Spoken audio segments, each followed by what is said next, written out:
Asan ang ibon? Ayun, lumili pa doon. Malapad.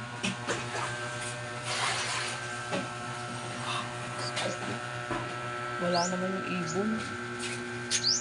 Yun. Ibang ibon naman yung nandito. Yun, oh. Ibon.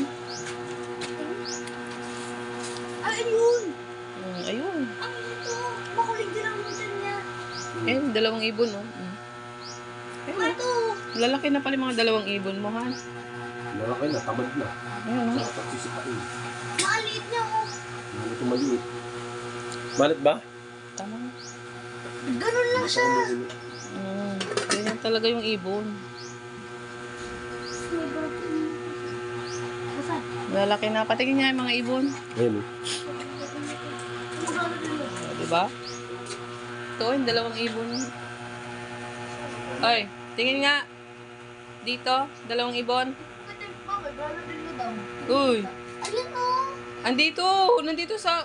Sa gilid ba? Tumingin kayo dito, nandito. Oh, yan. Ang dalawang ibon. Nasa liwan. Ayun, oh.